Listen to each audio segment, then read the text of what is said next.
Hi,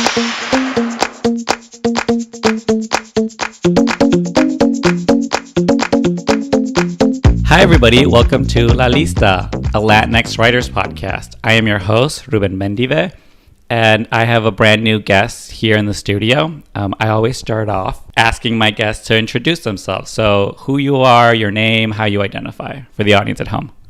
All right. Hi, thanks for having me. My name is Gerry Maravilla. Everyone calls me Gerry, and I identify as Mexican American. Perfect. And I always follow up with asking my guests, so where are you from? And just whatever that means to you. Yeah, I'm from the San Fernando Valley, which is a suburb of Los Angeles. And I say that broadly just because, when I first was born and initially grew up, it was like the San Fernando Sylmar area, which is like the North Valley. And then that moved to my parents moved to North Hills area, which is near Van Nuys and Northridge. But the Valley, I don't like to say Los Angeles because the Valley seems very separate from Los Angeles. But even the Valley also has this reputation of like Clueless and Valley Girls and things like that. And that wasn't really my experience either. There's I think if anyone has spent any time in like San Fernando, Sylmar, Pacoima area, it's going to feel very different than a Burbank or Studio City. So that's why it always feels like I have to add a lot of additional information from like the where I'm from kind of question. And so can you tell me about the Valley? Like I feel like I've only been as far north as like Universal City, which isn't even really a Studio City. Yeah. Or like where the theme park is. And so like how would you describe it to someone that's never been there, especially growing up?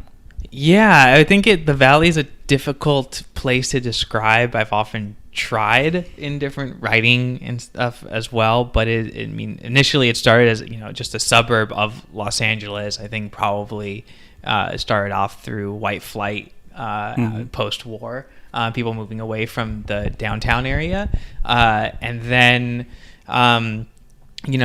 over time as there were growing immigrant populations that moved in there, a lot of Mexican immigrants, Central American immigrants, Filipino immigrants, and even Armenian immigrants as well too. So the area, or the San Fernando Valley itself, is like this suburban microcosm, I think, of Los Angeles as well. And so each neighborhood has a drastically different feel, and you can go a couple miles and then suddenly you'll notice these huge class disparities. I think what it kind of unites it is this lingering sense of car culture that's there still, and like suburban culture that's tinged by these immigrant communities that have also contributed a lot to the area. So a lot of strip malls, regular back in the day, shopping malls and stuff like that, and shopping centers, and a lot of homes for working families too. Got it. But any area of the Valley could feel completely different from itself, and you could have a drastically different experience growing up in one pocket versus another. Got it. So I wanted to ask, I always like to get like people's like family history. So like, what's your parents' story? Like, what are they about? Yeah. My dad grew up in a small town in Michoacan, Mexico, called Cerrito, Colorado. And it's mostly a farm town, and it's in between two larger cities, one Sahuayo and the other one Zamora, and it's like in the mountains there. And he came from a very large family, and they farmed garbanzos and tomatoes and corn. But when he was 17 years old, he came to the United States and started working at a restaurant as a cook. And my mother, her background is very, I don't quite know all of it. I know there's like French, Canadian, and Irish mixed in there, but and some Native American, but never enough to like claim that or feel like any sort of stronger sense of identity. Just in the history of the United States, like that's gonna there's, in the same way in Mexico there's Spanish and Native blood as well here. But my mother was working at the same restaurant as a waitress. And so my parents met there and started a relationship, and my mother got pregnant with my brother, and my parents weren't exactly married yet, and but eventually they decided and came to the conclusion that they wanted to be a couple with one another and got married, and then I was born. And so it's these two different backgrounds that kind of from very different upbringings that found each other in this one like coffee shop kind of restaurant. That's funny. Yeah. And do you know what brought your dad over here? Like, what was the motivation to leave Mexico and then come to LA? Yeah, it's a funny story. When I was a kid, I always asked him, why did you come to the United States? And he would always tell me the same answer, which was he wanted a Levi jacket. And it's funny, I'm wearing one now. I think that's one of the why I like Levi jackets a lot, partly. But I think it was really this opportunity to have a better life. Yeah. There was a generation above him that came back who went to the U.S. and then came back to Mexico, and you could see it. Like, they had clothes, they had stronger sense of fashion, they had cars, they seemed wealthier and more lived. And my dad wanted that. Interesting. That's how I learned to interpret the wanting of the Levi jacket. And did you guys ever go back to Mexico, visit? Did you have? And also, what was the sense of family here, too? Yeah, so, I still go to Mexico and visit. My grandma still lives there. My grandfather, when he was alive, was still there. I have aunts and uncles and cousins and stuff that are there. And a lot of my dad's generation of his cousins and siblings also came up in different times. When I was little, we lived with two of my uncles. They shared the apartment with us. And so there was a strong sense of family and community up here as well too. And it would be kind of fun to hang out with certain cousins, at carne asadas on the weekends, and then be able to go down to my dad's town, and then if the alignment happened, they would also be down there, so I could play with them there. And there was less rules there, and I could play with a slingshot there and not get in trouble. Whereas up here, I would, I wasn't allowed to do that. Yeah. Tell us about, your childhood, you growing up. What was your household like, and then also in school? Yeah, so as I mentioned initially, when I was first born, we lived in a 2-bedroom apartment in San Fernando. And it was me, my mom, my dad, my brother, and my 2 uncles who were up from my dad's town and working. And so, and then my mom's family all grew up and mostly stayed in the San Fernando Valley. So often the reason I identify as Mexican American more than any other term is because it seems to feel the most true to what my experience was growing up. In that, I think the holidays are a really clear example, whereas Christmas Eve, we would go to my tia's house and eat tamales and be up till midnight and drink atole and everything. And then I wouldn't be able to sleep, but then I would wake up and there'd be gifts from Santa Claus. And then we'd go to my mom's, my grandma's house and have ham and mashed potatoes and stuff as well. And depending on what time we woke up on Sundays, we would go to mass, and sometimes it would be the mass in Spanish, and sometimes it would be the mass in English. So it was kind of like these things that were interchangeable to me, and just like learning how to jump between these worlds. I think really started to learn more of the difference, or that other people were like would separate these worlds when I started going to school. Got it. When I first went to kindergarten, I went to a school near the apartment where we were living, and that was a very like Latino majority kind of school, so that was comfortable and familiar. But I got into a magnet school, like gifted magnet, and for first grade onwards, and I think it was there in elementary school where I was like, oh, my experience is different. You know, not everyone jumps between these two things. Not everyone has their uncles living with them. Yeah. You know? Yeah.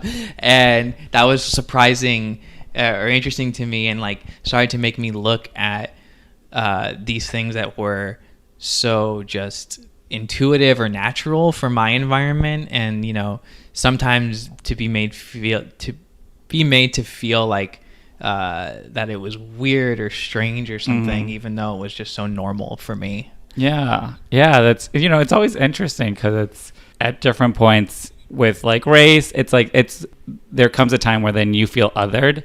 Yeah. And it's strange to like that. It's like something that kids have to like deal with without even really knowing that it's like going to be a factor, you know?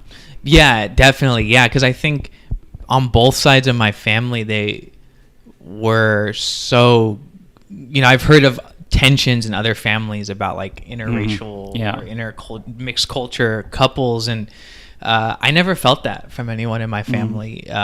To my tias and stuff here, like I was just accepted me and didn't treat me any differently. And the same with my aunts and uncles and stuff on my mom's side. So it wasn't until really other kids would kind of make you feel aware and like articulate or insinuate that like I wasn't enough of one thing or wasn't enough of another, and then it was like, wait, I never felt lacking before. Like, what is this? Yeah, where and is like this coming from? What were some like examples of that you remember just from like growing up? I think it was more like in elementary school, like class issues starting to become more of it. Because even though it was a public magnet school, there were definitely kids who were from wealthier backgrounds. And so, and starting to see now, being able to like identify like these shades of wealth and tied with race as well. So some of the kids who were more affluent, like they had more toys. They had like more of the cooler items. You know, I would have some, like I remember having to use my brother's backpack, my older brother's backpack, and he had a Laker backpack, and I didn't even really care about basketball, but that's what I had. And you know, like when I'd go to other kids' birthday parties and kind of see, oh, they can have their birthday party at a laser tag place, or I don't know if you remember Discovery Zone or have ever heard of like places like that. And so that started to make me feel like, oh, you know, or going like people coming over and then being like, who are these two older guys who live with you? I'm like, oh, these are my uncles and they live here and they're from Mexico. And so having to explain these things to people suddenly made me realize that it was different. And because I was also like, I guess considered like gifted and whatever that meant in the school, that some of the kids I went to like kindergarten with started to treat me like I was more white. You know, like I remember being called like science club, like that was a derogatory thing. And it's like, oh, because I'm do well academically, like suddenly that made me to them less Latinx or whatever. And so I think those like different experiences, no matter where I was, started to like made me like kind of understand these things. And I also think film and television played a role in that too, that, you know, as I started to become aware of these differences, when I would watch things, I would start to notice that, wait, I don't see like this interchanging or this mingling happening seamlessly in the way that I experience it. It's like, I don't even really see Latinx people at all in what I'm watching. You know, I'm a big fan of like cartoons, but also like TGIF 90s sitcoms. And it was, you know, I didn't really see, you know, weirdly, I remember liking Full House. And I think the fact that the two uncles lived with them, like, was like, it felt like a point of connection. Like, oh, I can get this. Like, my two uncles live with me. That's funny. What were the uncles' names? Like Joey and like, is that right? Joey and Jesse. So you had Joey and Jesse. And I just remember, I think I'm around the same age as the Olsen twins, which I think my aunt told me or something one time, and so like that added like another another buy-in there. But it was that was like kind of close, and then I would connect to some other sitcoms and you know, like Fresh Prince of Bel-Air I liked a lot, and things like that, just like stories that felt like weird family structures that were just like mom, dad, kids only. Yeah, and you know, I want to like get into high school because I always love finding out what that experience was like for people. I think it tells a lot about like just like I think it does shape people in a certain way that sort of feeds into, because it's like right before adulthood. So I always like to ask people like, who were you in high school? Who were you pretending to be? And how did people see you? I was kind of a jerk in high school. I think middle school was really hard. I went from this magnet school to a more general public school, and I struggled with weight issues as well around that time, and I felt like I got picked on a lot. And so when I moved into high school, I think what I was trying to do was to protect myself. So I would be a jerk, you know, and I would be really sarcastic. And if I felt like someone was trying to make fun of me or like other me, I would kind of like lash out at them. And I think even though I think it's because I was very sensitive and very vulnerable and was just didn't want to be in a position where I had no friends, or I would be the kid that everyone picked on, you know? And so another thing that I tried to identify with, or I found a lot of connection with, was like punk music. Got it. And that kind of like punk attitude and fashion, which kind of I always felt like gave an attitude of don't fuck with me kind of thing. Yeah, definitely. But as much as I was like trying to inhabit that, I don't think it is really me either. So I think to other people, or maybe I'm just being judgmental of myself, but it's like, is he trying too hard, you know, in that way, to be different, or to just pretend that he's harder than he actually is? Because I never wanted to get into a fight with anybody or have unnecessary conflict. It was just like, I felt like if I put up those walls, it would protect me from those things. Yeah, that's interesting. And, you know, I'm always curious, especially about like Latinx people that sort of like go into like these like subcultures. Like how well did you feel that those two identities sort of like mix, you know, like punk and then being Latinx too? Like, I think there was a natural fit and like extension there. I mean, I have an older brother who's a musician, and so he introduced me to a lot of music. And around the time that he was first getting into music, it was when bands like Green Day and The Offspring were big. So that was like and I was like a hyper little kid, so it was like, oh, this music has a lot of energy, and like I connect with that. And then going into high school, and further on, seeing like other Latinx kids like had like Misfits shirts and Ramones shirts, and it felt like that subculture felt like exciting and different, because my brother went it more into metal, and I didn't quite follow him there. But it was also like seeing other kids who were more from my background, who could identify with those bands and like connect with them, and it was easier for me to find other people who shared that kind of interest in music than maybe what was like the most popular on the radio at that time. Truly though.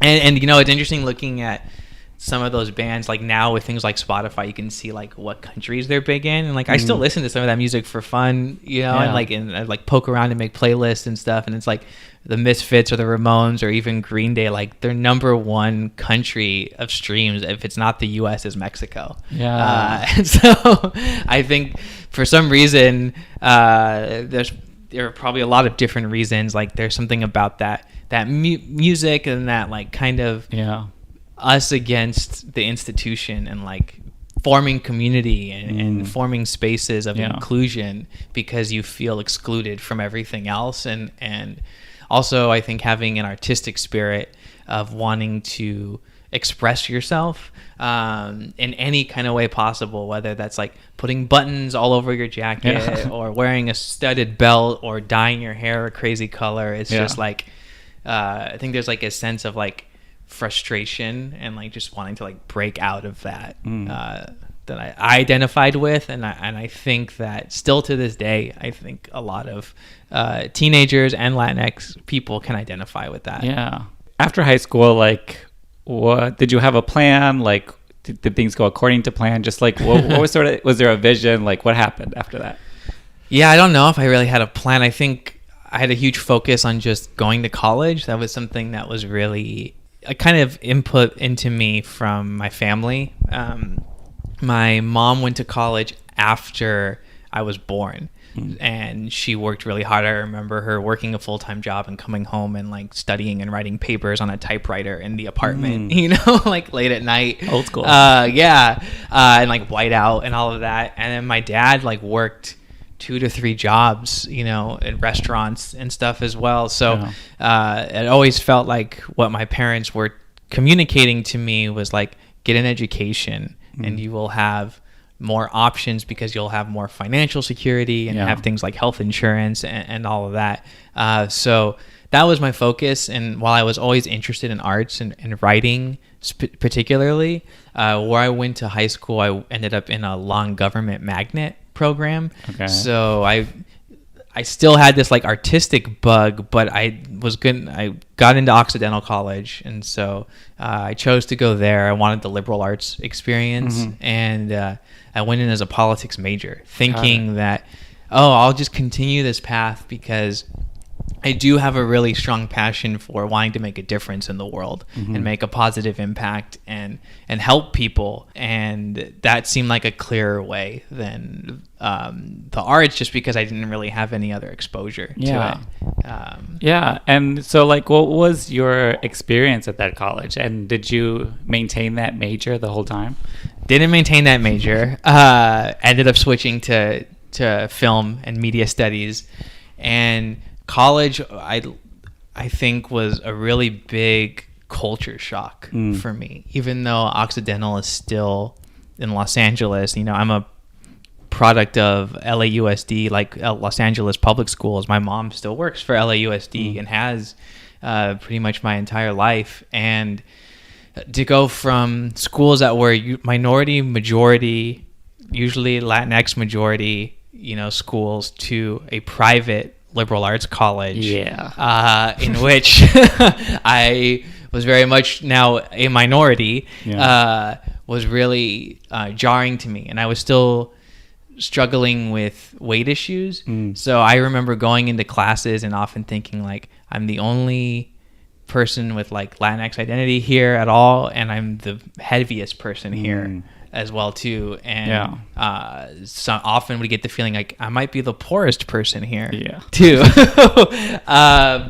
So it was really challenging, and like the work ethic was something that I had to adapt to and grow a lot with. And it wasn't, I think that's why I gravitated towards film. I was able to get into one film class my first year, and it was like the most fun that I'd ever had, like in any of my classes. And it just felt like stuff that I could get really excited about easily. Like I got assigned to write a paper on the use of color in the film Vertigo, the Hitchcock movie. And at first I was like, how am I going to do this? Like, I don't know how to do this. Like I never really thought about just color in a movie. But I ended up writing like 15 pages, and it was really exciting. And like I just kind of started to open up. Like I think I finally started to really understand what a director was and what a filmmaker was. And then took a film class the following year that just kind of blew up my conceptions of what I could do even more. And it finally felt like I don't know how, in a weird way, like I love writing, but filmmaking is the ultimate to me, because when I would write things, it would never fully feel complete in some way. And yet when the first time I made a short film at Occidental, felt like I finally carried something to the finish line. Got it. And that feeling and that sense was really addicting, and I wanted to keep doing it. Yeah. And before that film class, was there like ever like an inkling of storytelling, writing, filmmaking beforehand? Yeah, I mean, I loved playing with toys. as a little kid, like action figures, like Ninja Turtles, Batman, and then especially Star Wars toys.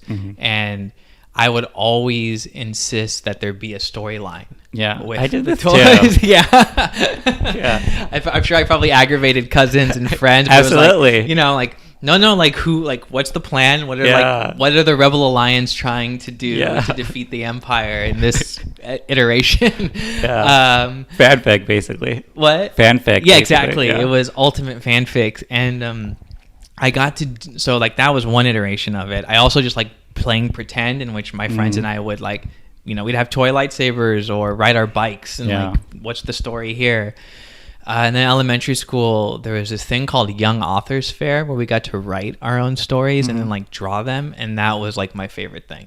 I wrote like a pirate story. I wrote one about gold miners and like for the gold rush. I wrote like in second grade, like a really bad knockoff of The Stinky Cheese Man, if you remember that book. It's like, it was made in the 90s and it was like trying to play on fairy tales and give them like a tongue-in-cheek perspective. Okay. And it's like little, like the Stinky Cheese Man's supposed to be a play on the Gingerbread Man, you know, like you can't catch me kind of thing. So I did one that was like a total knockoff, but I just had so much fun doing it. And then in middle school, I did start to do some acting. I was in school plays, and I found that really rewarding as well too. And then even in high school, while I did have the long government magnet program I was in, I did speech and debate, and the categories that I would enter often involved writing. So my favorite was original prose, where you got to write a piece and then perform it. So it felt like it was blending the acting interest and the writing interest. And you know, I went to the state competition a few times. So it was, I was kind of mad when I went to the long government magnet school, because I really wanted to go to a performing arts school. Around that time, I had an interest in being an actor, which thankfully went away. I'm not good at it. But so it felt like when I was at Occidental, it was this new opportunity to finally be able to kind of dedicate myself to the artistic side that I wasn't allowing myself to fully go all in on before. And so you switched majors. Like, I want to ask, like, how did your parents feel about it? And also, like, were you living on campus? Like, what was the situation? Yeah, so I did live on campus. Occidental requires that first-year students live on campus, and then I ended up staying. I think that helped and also contributed to that culture shock feeling that I was having. Absolutely. But you know, I will say my parents were incredibly supportive. I think that they just valued that I get an education so much, and you know, they had seen other people that they knew whose kids like didn't finish, right? You know, and I think they were concerned that if I didn't do something I was interested in, that I might leave. So I think there definitely was some concern of like, how are you going to use that, kind of, but they had faith that I would like figure it out, or like just getting that diploma would mean enough to like help me figure it out. So I didn't have that like, you're throwing your life away, mijo, kind of thing that some kids do have, that is really real. So I think I've been really blessed in that respect, that my parents have always like supported me like focusing on the arts. And you know, I always like to ask this of like people in Los Angeles, people that go to college here and that are pursuing like film. Did you feel like there was a connection between you and like the larger industry here, like Hollywood? Like, no, I did not. I had no real strong sense that it was here. My parents didn't really like to go into deeper LA. So I felt, and even like to the Universal City, Studio City, Burbank side of the valley, I mean, maybe Universal Studios, like for another friend's birthday party. I never really saw this side of it. So it might as well have been in, you know, New York.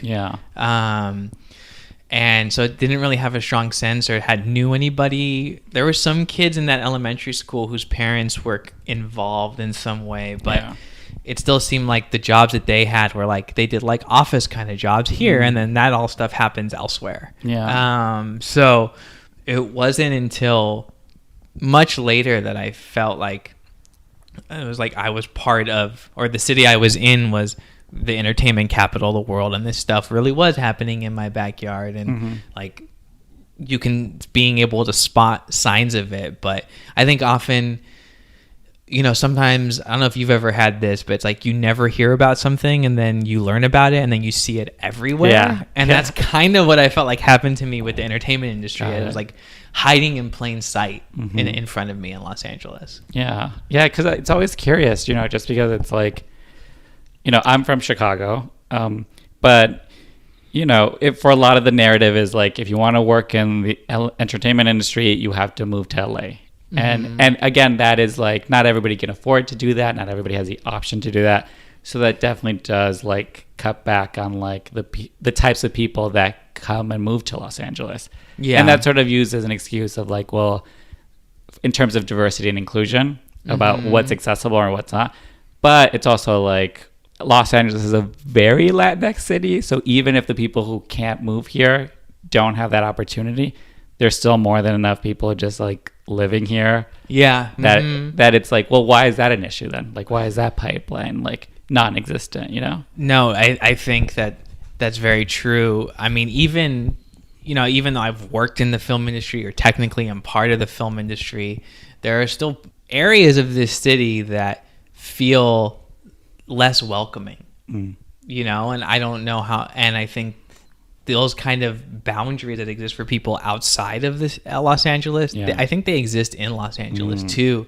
And there's certain like political infrastructure details that I think really hit that home. I mean, there was a period where I worked in Westwood but lived in Highland Park, and so I did that commute, and I would take public transportation, and you feel that disparity and like who's in and who's out just by going down Wilshire Boulevard on the 720, and you see who gets on in East LA and is still riding all the way to Santa Monica, and like to see that shift in socioeconomics and everything. And so it's a bummer that people feel excluded from this city. And I think one of the challenges that I've noticed from friends and other collaborators when they first move here is, especially if they come from an underrepresented background, is like, okay, I'm here, but how do I feel included here now that I am even in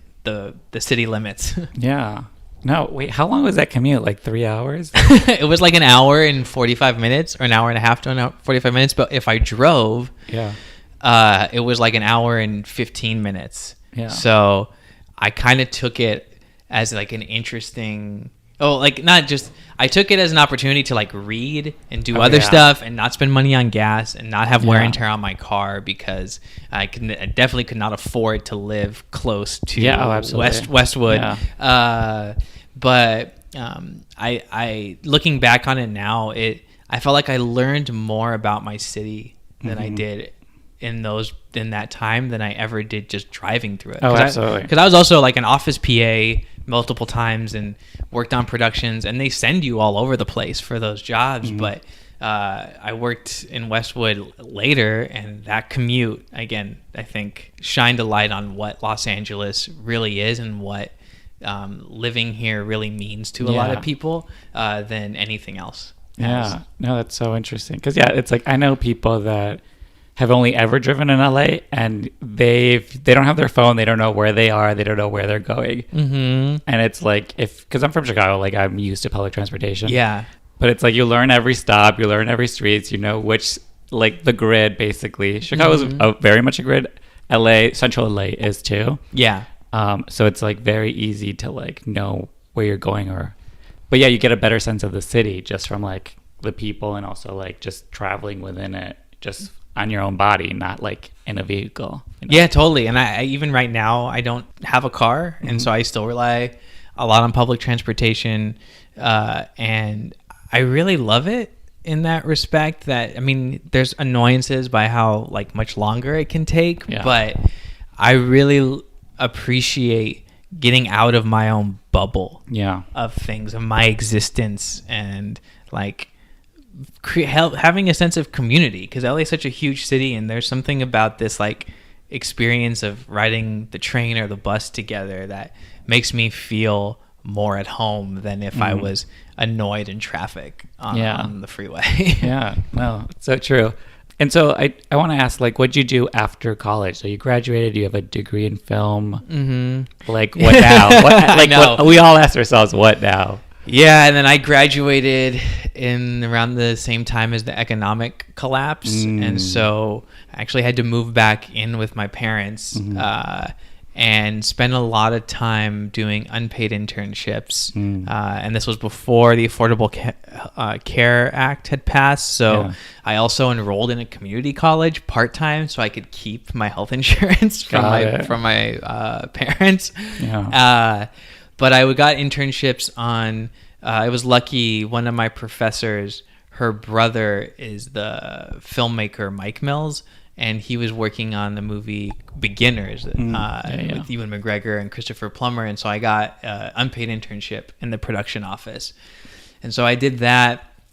And then I got lucky at the very end. Their initial office PA from Canada had to go back for Christmas because they wrapped production right before the holidays, and they asked me to become the office PA.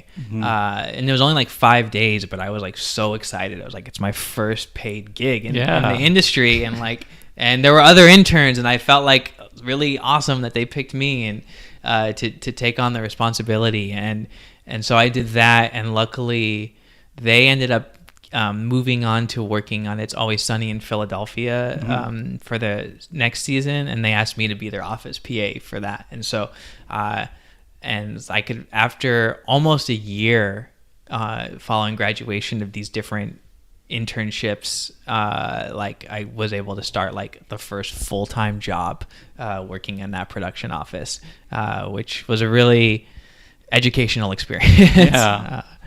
And you know, I'm always interested in people that get those like jobs right out of college. Well, again, it definitely speaks to like you have to work for free at the beginning. Like, it's also who you know and who was able to build a connection and like get you there.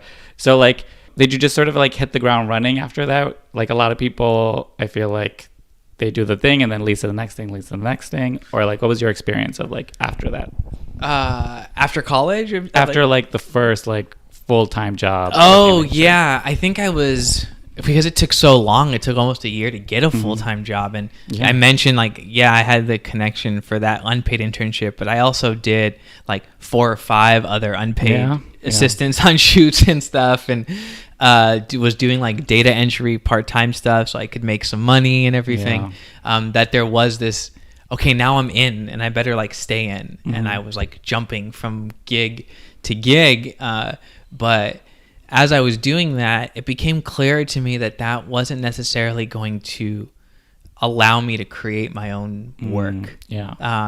It's not like other jobs or industries where there might be a more well, who knows, meritocracy is a larger conversation we're having as a country, which is good, but it's not like you're an apprentice to and then you become a film director or anything like that. It was like, no one promotes you to that. It was like, oh, I'm doing all this work and I'm working 12 to 14 hour day, sometimes 6 or 7 days a week for these different productions, but none of these roads necessarily lead to where I want to go. So that was kind of like a harsh reality to come to, and was realizing that at that point I was like, well, then how did the people that did do it, how did they do it? And I became obsessed with reading about how some of the biggest filmmakers or directors or my personal inspirations like actually got to do it. And one thing I learned is that a lot of the details of those stories are not publicly available, or you have to do a lot of digging to get them. Because it's always like they got this, and then they, Yeah. you know, then their career was off to the races, and it's like, what happened in the middle Yeah. here? And it was mostly like the one unifying thing I could see was that they just found a way to create what they wanted to create regardless. And so I was lucky that one of my really, really good friends who I went to Occidental with, he invited me to go live with him in El Salvador for a while because that's where he was from. And I think I just got all consumed with working 60-hour weeks that I started to lose my creative sense of self. So I took that opportunity to go there, and I lived in El Salvador with him for like 7 months and tried to just kind of reset and recalibrate, because it was like graduation, then like find a job, and then it was like keep the job, find the next job, find the next job, and then it was like it just was going nonstop. And it's like, what do I really want? Like, how am I going to get there? There's so much more growth that I need to do, and just so much more that's out there than just Los Angeles and just the film industry. Yeah. And sort of what did you come away with after like living there and coming back to Los Angeles? A lot of things. I think I still, you know, this was almost 10 years ago now, but I even think now I'm still learning lessons from that experience. It was such an enriching and enlightening thing of just like to really understand my privilege in the world, my what other people are really dealing with, and like not just like understanding in theory, but like really see what the challenges that other people have that we can't even fathom as like entitled Americans. And even down to like just how many different choices for mustard you have in the grocery store. Like literally go to Vons or Trader Joe's or Whole Foods and look at how many different mustards there are. You know, and like it's not like that in every country. You know, and like that is like so small and so meaningless, but it's, I think, speaks volumes about it. But in that time I really came back to, I can't be looking towards other people to make my stories happen. I'm gonna have to just figure out how to do it. And I don't know how to do it, but working myself to the bone for really big story, like other shows and stuff, like I'll learn some things, but it's not going to be my artistic voice. Like that's going to have to come from me.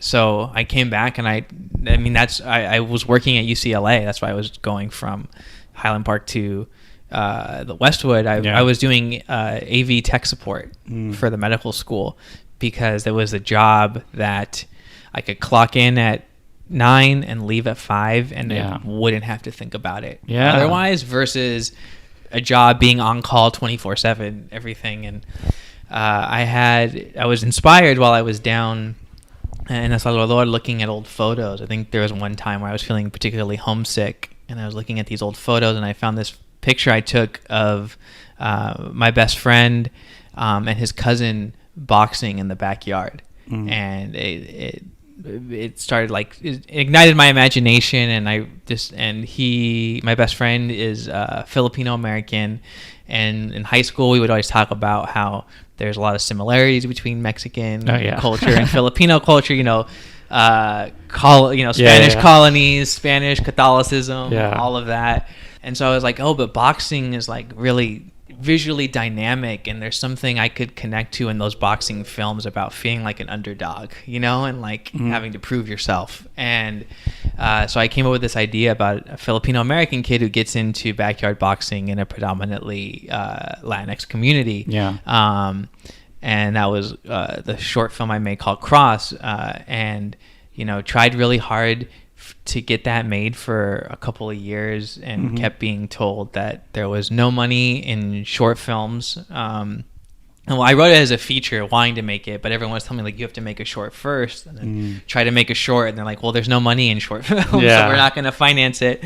And then also being told that there was no money for a film that had cast that looked like mine, which I felt like was bullshit, because it's like, well, me and my best friend like want to see these stories. Yeah. And, he would box in high school. Other kids would do that. We'd get out of school early, and kids who had beef with one another would would go to someone whose parents weren't home yet, and they would fight. I think there might even be like VHS recordings of of people doing it. I don't have access to before those. YouTube. Yeah, before YouTube. But I felt like it was fertile ground for filmmaking. Yeah. And I think I also could just connect to this story of this person who's trying to find a path into a larger industry that they have no connections to.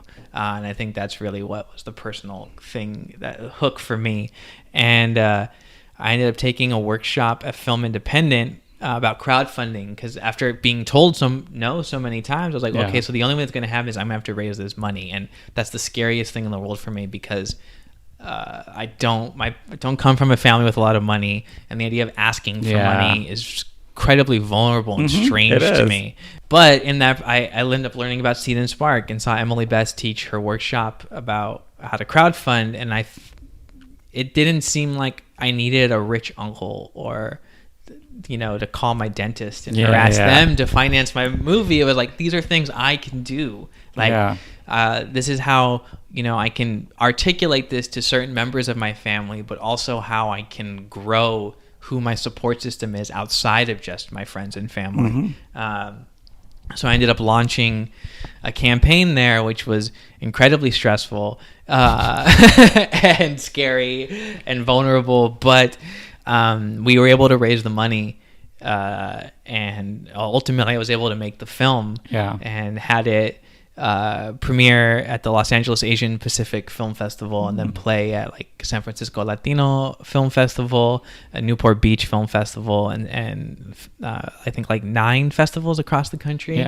And lo and behold, there were people who wanted to see that story, who connected with it. And so that to me finally felt like this weird, that film in particular felt like a culmination of what I'd been really like trying to like work towards since even I was a kid, making movies. It was like, felt like this seems representative of the kind of thing I've always seen in my head. Like it took this long, but like there it is, and I feel proud of it. And it's a great short. I've seen it. Oh, thank you. It's incredible. Like I do a lot of research for this podcast for potential guests. I watch a lot of shorts, whether people know it or not. And I saw it. I was like, it's incredible. It's so good. Thank you so much. Really impressive. Like, it's at the end, I was like, oh, it sucks. It's only a short. Like, I want to like, what is this world? It's like, but I feel like that's also what a good short should do. It's just like, I wrote it as a feature, and I still have that, and that's still a passion to make it. There's still some challenges because I'm always learning about the film industry of boxing and stunts. But when I was trying to pare down the feature story into what was the short going to be, it was, I read short stories and short scripts a lot, and even like from sources like Ernest Hemingway even, and like his short stories, and being like, okay, so like you want to have a character, you want to have them to have a problem, and at the end of the story, the short, you want them to have solved that problem, but you also have to do this tricky balance where you've also opened up the world in a bigger way for your protagonist that they could then explore in a larger narrative piece. And so that's what I hoped to do with that short film, was like, all right, he's got this problem, he needs this money for his mom, and then he gets into a fight to get it, and then there's, he goes through a growth or a change there that propels the narrative forward for a longer piece. And you sort of mentioned that this sort of led, you funded it through Seed and Spark, and then you sort of like got into like Seed and Spark, like you that was an unintentional side thing that happened weirdly. Was about a year afterwards or so, they would occasionally reach out to me and be like, hey, this filmmaker's about to crowdfund, or they're having difficulties, would you mind talking to them? And I was like, yeah, sure. Like I think I hated when people would feel like closed off or even hierarchical or elitist about information. It's like, how can any of us grow or do better unless we share our experiences with people, especially if we've already gone through something. So I would get on the phone or go on emails and talk to people, and then Seed and Spark ended up offering me a job doing that. And so I was able to quit working at UCLA and went to work full time at Seed and Spark. And then just giving feedback turned into me teaching the same class that I took, turned into me like helping manage and facilitate some of Seed and Spark's larger initiatives, until like 2 years in, or less, like a year and a half in, I was promoted to head of crowdfunding, which still is like weird. I was like, how did I go from this person in El Salvador, like just looking at this photo and wanting to make this movie, to now being a junior executive at a startup or something? And I worked there for nearly 4 years and got to travel throughout the United States to different film festivals and teach the workshop, continued to give feedback and help filmmakers.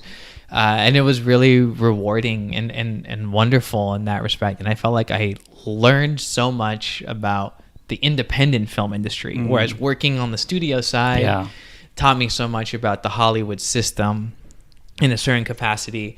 And this was like crash course or boot camp on like, what does it really mean to be an independent filmmaker? But similarly, I found myself not creating as much as I used to. And so it's like, what happened? I thought like the whole point of me going to El Salvador was to like recalibrate and reset. And I have these stories that I want to tell. And, Seed and Spark was a very like good environment for helping and encouraging me to pursue artistic things. Like I was able to do another short with a friend that we did for Dirt Cheap called Desert, and I was able to do music videos for some really talented musicians, friends of mine. I was able to take some time to do a branded piece of content for Pepsi for their LatinX employees, and even got to co-direct a play. But the demands of what me trying to make like a feature film or kind of grow from Cross into another stage, I needed more time, and like I couldn't be head of a department and managing people and hitting growth numbers and traveling all the time. And then there's also like my brother had kids and I want to be a good tío, and like those kind of things. Like it's a lot of demands, and it's like having to recalibrate what those priorities are. So in June of 2019, I stepped away from Seed and Spark, which I think to some people are like, why would you do that? But that I'm sure people but I went through that when I left the film industry before, when I was going to go to El Salvador, I had people tell me like, why are you leaving this job? Or you could become this thing within the industry. And it's like, being head of crowdfunding at Seed and Spark was really rewarding. Working on some of these TV shows and movies was really rewarding, but that's not what's pulling me. It's like, that's a great job for the person that wants it. It's like, and just to really like go over like Seed and Spark, it's crowdfunding. Like I'm curious, like just because you've taught it, there's talks on it on YouTube, like people can check it out.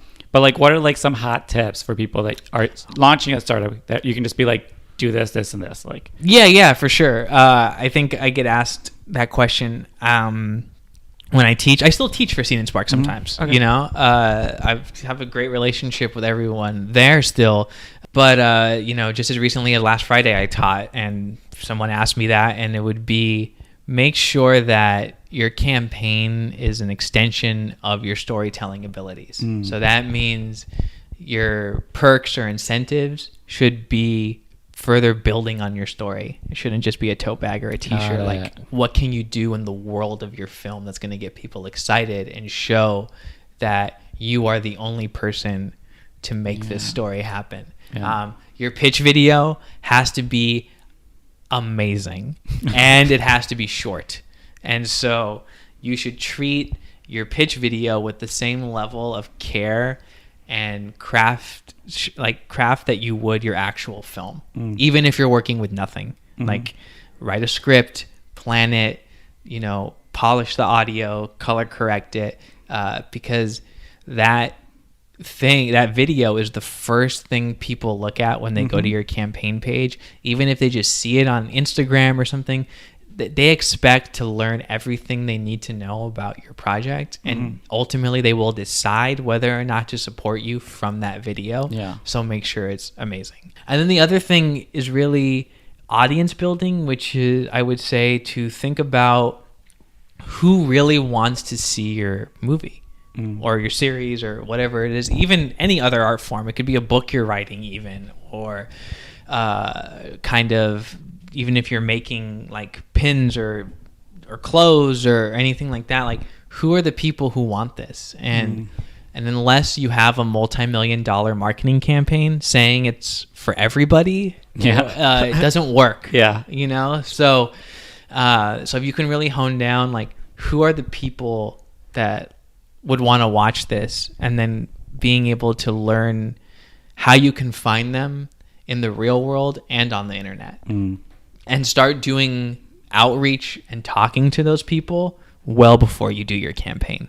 Because going to a community or group of people and the first thing you do is ask them for money, it's like, you can meet someone for a drink or for coffee, and then if the first thing they do is to ask you to like borrow $100, like, you're like, but I don't really know you, and like, how do I know you're gonna do with the money that you say you're gonna do? It's a lot of trust building. You have to earn the trust of the community, of the audience, if you want to raise money from them. All right, hot tips.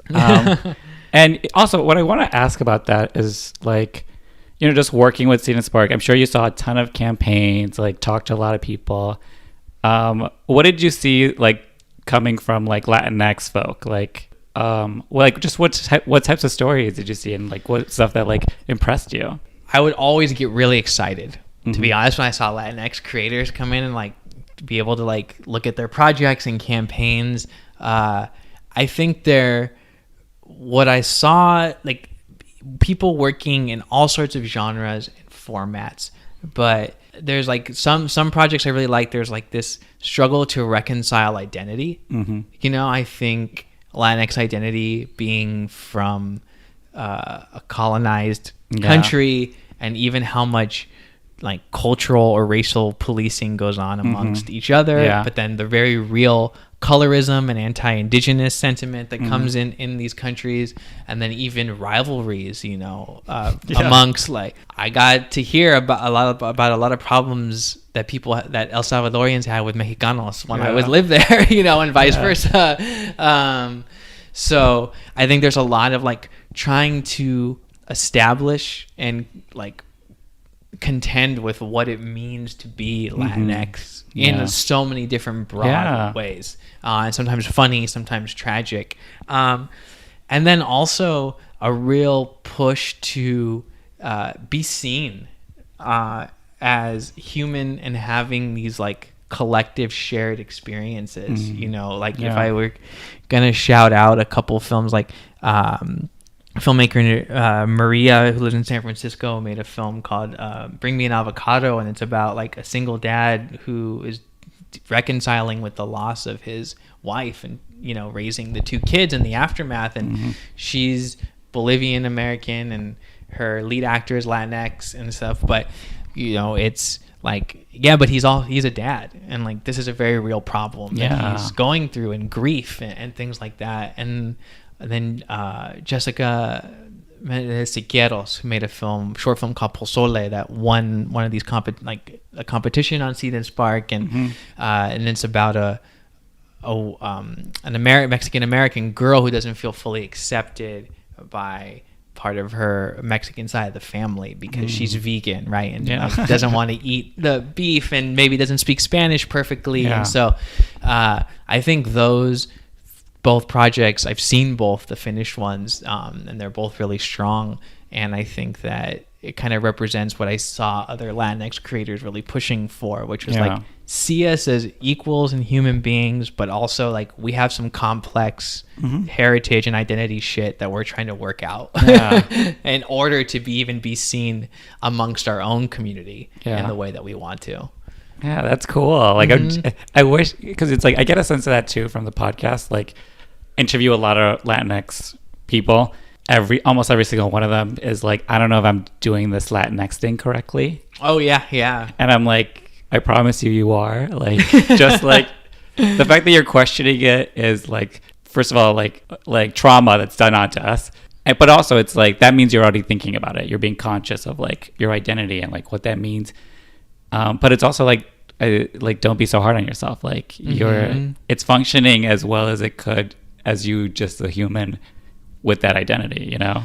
Yeah. I mean, I think those are lessons that I'm still learning and processing myself. You know, it was only maybe 3 years ago where I decided like I'm identifying as Mexican American, and because that's what feels truest to my experience. Like I've heard you talk about on the podcast before about, you know, in school having to fill out the bubbles, you know, and like that was so confusing for me as a kid and like didn't quite make sense. And so and then this moving between two worlds thing and feeling seamless and then made to feel like they should be separate and kind of thing. So and I've gone through waves of even my ability to speak Spanish. You know, my first words as a kid my first word was mira. Like I would just like point at stuff and say mira to my mom. But then towards like late elementary school and middle school, like I lost a lot of Spanish because I wasn't using it as much. A lot of my dad's family that was here ended up moving to other parts of California, like Bakersfield, or they even moved to Idaho.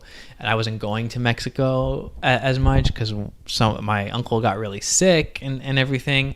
And then it was like in college, that reverse culture shock at Occidental. Like I felt like I wanted to reinvest and like rediscover that part of myself because I didn't feel like I belonged in that environment. It was like what was comfortable, what was familiar, what made me feel like what felt like home. And it was like getting better, like making the investment to learn more of the language and like learn the proper verb rules in a real way. And even living in El Salvador, like now how do I talk about art in a different language? Because I've only been taught how to talk about filmmaking and art in English. So, true. So you know, it's like, and even to the stuff I write to this day, I think explores that, and I think it's always growing and always evolving. I don't think, at least from my experience, I don't think I'm ever going to arrive at a point where I feel like I've balanced every part of my identity perfectly. It's like, I'm sure I have blind spots. I'm sure I have things I'm neglecting. You know, like I'm sure there are ways I can be better. Yeah, so. but it is a journey. You know, it's like because I was listening to someone else talking on a podcast, and they said that they were nervous to go like to the NALIP conferences. Oh yeah, because he was like, oh well, I don't speak Spanish, and I was just like, well, that's not true. But again, to him, it felt like. It was like something he was lacking, and to go to this very specific place for Latinx people, that would be something that would be like not accessible or like ostracized. But it's like it was interesting to me, but like he didn't feel like he could go to this Latinx space just because. And it's like I was born in Mexico. Like my Spanish is also trash, but it's like that's like we carry a lot of fault in that feeling, like and it's like it's truly just like things beyond our control and like totally well that's what it was like looking back I'm like, why did I not speak as much Spanish? Like my uncles moved out, you know, like, and like these other things that happened that was nothing you did, like but you touched on something there. I had that experience even when I was crowdfunding. I ended up getting a lot of support and found it easier for me to go out and speak to the Filipino American community here in Los Angeles, because I was intimidated to go to the Latinx community because I felt like because of my experiences in school that I wouldn't be embraced by that community. And weirdly it was like, well, if I go into these Filipino or Asian spaces and I'm like, I'm Mexican American, or you know, like this is who I am, I'm not, it's almost like I felt like I'd be like trying to be Latinx and then I would be exposed. Whereas if I went to these Asian American spaces, I could just be like, well, I'm not Asian. I'm not trying to claim that at all. So as long as I'm up front, it's okay. Yeah. You know, and just over time and wrestling with these issues continuously, like I've grown in the confidence where it's like, I know, but this is who I am. Yeah. Like, you know, like this is my lived experience, and it's as like I'm being genuine in the way that I talk about it. And if someone wants to take that away from me, then they're not worth investing time in. Yeah. And also that feeling of not really quite fitting into like a Latinx space is a very Latinx thing to feel. Like, like just that feeling alone, it's like everyone's like, I also relate to that. Like, so even something that you feel like you were like not confident is like so universal in our own community. I forget who it was, but I was, you know, I've loved soccer for a long time, and I remember reading this article about the Mexican soccer team, and it had the writer was taking a very interesting angle about how the complexity of the Mexican identity could clearly be seen in the Mexican team because of how they can both compete with Europe, and yet there's a sense that they might feel inferior to the teams of Europe, but having pride that they are as good, you know, but then seeing that crumble when they go through like a challenging loss. And I like now when I still watch soccer, like watch the World Cup, and I wish I remembered the name of that writer, but that always stuck with me because it felt like sometimes true to like my experience, where like I want to go into a Latinx space and claim, you know, my background and feel confident in it, but then if someone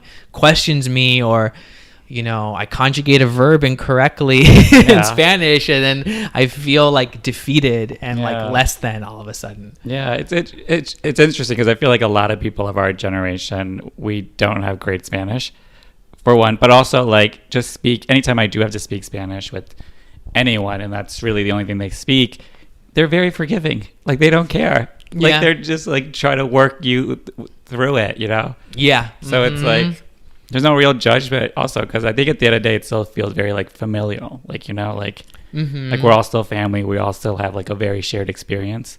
And that's what connects us. All the other stuff is like our individual experience, but like there's like it just depends how much weight you put into it, like how much. But it's complicated for us, Definitely. And I think I had that thought when I was living in El Salvador, and I would sometimes be scared to speak up because of my Spanish. And also, I found it really interesting that when I would be with my friend who I was there with, if I went someplace with him and I was quiet, people would often assume that I was from there. Whereas if I started talking, then I would make my otherness known. So it became more comfortable to be quiet.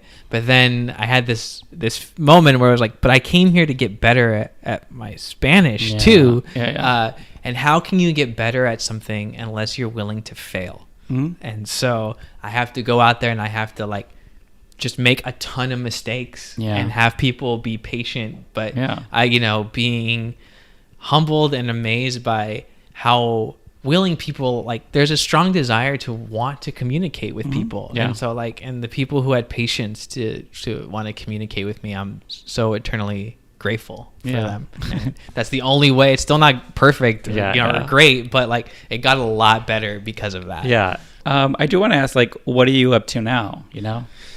So since leaving Scene and Spark, I've really focused a lot on trying to really move forward on my creative projects, and really wanting to make my first feature film. And it's a project that I've been working on for a couple of years, but really taking the time to invest in rewriting it and getting the script there. Because something I did learn was no matter how much money you can raise or how many connections you have, if the script's not good, it's not going to go anywhere. Or even if you get it made, it's not necessarily going to go anywhere after that. So it's a horror thriller called The Halloween Club that I wrote to try to be mostly self-contained, but it's about a Mexican-American woman who goes away to an affluent, wealthy college, predominantly white, and ends up becoming indoctrinated into a cult. and the final rite of passage is they want her to kill her two childhood friends, but her friends are male. One of them's a person of color. He's Filipino American. But the cult that she's in is all women cult. But they also she's the first woman of color to be allowed into it. So a lot of these identity issues that I've wrestled with, or I see other Latinx creators wrestling with, kind of manifesting there. And I love Halloween. I grew up loving Halloween, and so I felt like trying to explore these specific identity complexities, and the way your identity is influenced by not just your race and your gender, but your class and your upbringing, your faith, potential. How can those be magnified in like a genre space and an element? So I've been really connecting with different people, getting good notes, like refining that script, and now really trying to find the right collaborators to bring on board to move it forward. And have also been looking to get back into directing short films as I gear up for the feature. So there's a short film that I'll be doing this year in Pennsylvania that I didn't write, that will be a new experience for me. I'm really looking forward to, from a writer I connected with at Stowe Story Labs, which is in Vermont, and there's an immorgan Latinx element to that, so I could see why the writer approached me. And then I wrote a new short based off of a dream I had, called Enséñame cómo morir, and it's Show Me How to Die, and it's someone who becomes obsessed with what it feels like to die after they've lost someone close to them. Yeah, because I've seen you on social media with the Halloween Club. There's a hashtag. Yeah. I know it's like funny because it's like I know what it is, low key obsessed with it, but also like don't know that much about it. But it's just interesting just because I've noticed like. You have like a very like a spooky like I love that element, and just that whole like visuals and genre and all that stuff of like very Halloweeny. So like, where did that come from? Like, I think I loved Halloween as a kid. It was maybe that was part of my storytelling or that interest in acting. Like, it just felt so fun to dress up and be something different.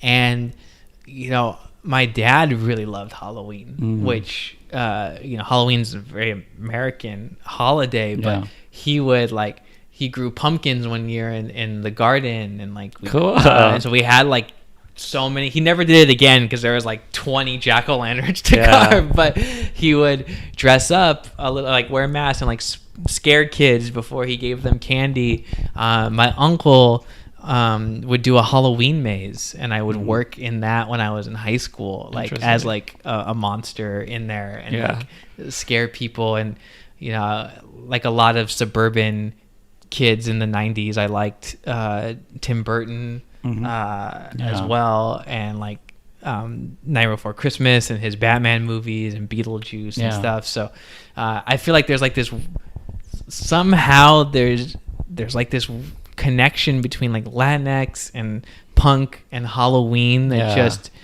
feels right. And it just feels like fun and comfortable to me. And from a visual sense or a filmmaking space, as I learned more about film, I really fell in love with filmmakers that could establish strong mood and atmosphere. And I think Halloween is like one of my strongest identities of atmosphere and mood, like those cassette tapes that had like spooky sounds and things like that, and like black lights and cobwebs and everything. It's like it's setting such an atmosphere for people, and I just love that because you can have fun, but you can scare people. You can be playful, but you're also dealing with really serious things like death and occult and like supernatural elements. So it just seems like such fertile ground to be able to explore everything. It doesn't feel limited in the same way that maybe some other genres or subject matters can like feel more serious or feel like too playful and everything. It's like the perfect marriage of all those things. And like, you know, for your writing and your filmmaking, like I like to ask this to people, like, do you feel like there are themes that go through all your work? Like sometimes as writers, we write the same story over and over. So is there like a through line to everything you like that you're passionate about that you're making? You know, I think I haven't been good at identifying that, but I have had friends who have pointed things out. And I think that's something that comes across in a lot of my work is these ideas of like jumping between different worlds. And being able to do so seamlessly without feeling like you fully belong in either one. I think that's present in Cross, and I think it's present in Halloween Club. And I would also say this desire to prove yourself is something that is really that shows up in a lot of the things that I write. Maybe feeling like other people count you out or don't think you can, you know, and like a burning desire to like, no, I can, but I'm going to do it my way, you know, and not necessarily all the ways that you tell me I should do it. And so I'm starting to see those dots manifest. And family, you know, I think that have such strong memories early and still have, you know, talked to my parents and brothers and aunts and uncles and stuff. And I think I'm starting to see their influence on me as I get older too, and trying to figure out where that started and, you know, what pieces made me who I am today. And I think I see my characters going through that and exploring that too. I always like to ask who you're a fan of, you know, like who are some, like they could be Latinx, they don't have to be, but just like heroes of yours, people that are peers of yours, people that you see on Instagram or Twitter and you're like, love what they're doing. Yeah. I think Jessica Maria, who I mentioned, who made Posole and Bring Me an Avocado, are filmmakers that I like inspire me in terms of the way that they're pushing Latinx stories out there in a different capacity and in many ways.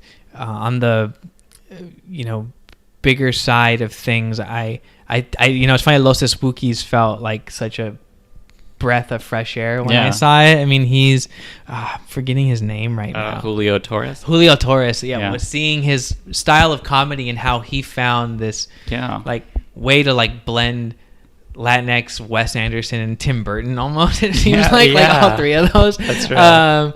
In a way that just like makes sense to me is really encouraging. Seeing some of the great work in genre, like Tigers Are Not Afraid, that film, as well as Culture Shock by Giselle Guerrero. That was like a Hulu horror film that had to do with, it was using genre to talk about issues of immigration. All right. I gotta check that out. Yeah, I think she's Canadian Mexican filmmaker from Vancouver-ish. I could be totally getting this totally wrong, but she just signed on to do more genre work, and so you know, I get inspired by, I think, Latinx creators who are also like second generation or coming not necessarily from that country. I mean, I love Alfonso Cuarón and Guillermo del Toro, those guys, but like in terms of people with Latinx identity who grew up in the United States who are getting to make a statement with their work. It's such a different, like, it's two different things, you know? Yeah, and I think that's what, like, with someone like Jessica and Posole, as well as like Gigi Salguero, even though maybe Canada, like that kind of perspective is inspiring to me. And I get a lot of inspiration from music too, and musicians. I'm always envious of them. And then even like my partner and she has a shop called Rose Pink Moon, where she sells like pins and stuff, but she has such a strong defined aesthetic and she's Mexican American small business owner and stuff, and has found her own unique voice that I think any artist can learn from. Cool. Very cool. I always love this part because I get to like find new people I could interview, you know? It's always great because it's a very big space. It's a lot of people out there who are creating. Yeah. And just when you think you sort of know most of the people, it's like you meet one person and they're like, oh, have you heard of all these writers? And it's like cool to like, it's ever growing, ever expanding. Mm-hmm. Yeah. It's not as small as we think it is, you know? No, I think it's always something amazing could be just out of reach or around the corner. Yeah. And the only way people are going to know about it is if you talk about it and spread it. Yeah. So let's do the social media plugs. Where can people find you? I'm on Twitter and Instagram, and my website is gerrymaravilla.com, Gerry with a G. And you can watch Cross there. On Twitter and Instagram, you can see some of my photography as well as get updates on Halloween Club and other projects. Cool. And the last question I ask my guests is always, I ask them to help me title the episode. Oh, yeah, that's right. You have. Yeah. So the prompt is a blank Latinx writer. So you can add more than one word. You can move them around. Just whatever feels true to you as a writer, the conversation. Yeah. And I use this as a motivational tool for like people to see the title and think, oh, that's like me. There's someone else like me. It's funny. I think from the conversation, I thought of ESPOOKY as one, or even multi-hyphenate. You know, either of those. Yeah. I think because of having to work in so many different fields, and also my, merged by kind of identity. That also feels or true to me. I don't know which one more people would click on, but I think both work very well. So you could do both too. So and a spooky multi-hyphenate Latinx writer. Yeah, I've had longer, so okay, all right. Well, maybe that won't feel so bad. Yeah, and thank you again so much for coming on the podcast. It's always fascinating to see people's projects and everything they're working on, but then to like get to know their story, it like informs it so much more. So it was great to like talk to you, and thank you for coming on. Thank you so much for having me. I mean, I love what you're doing, and I also, like you were saying, I learn about other writers and other creators out here, and it's I'm glad that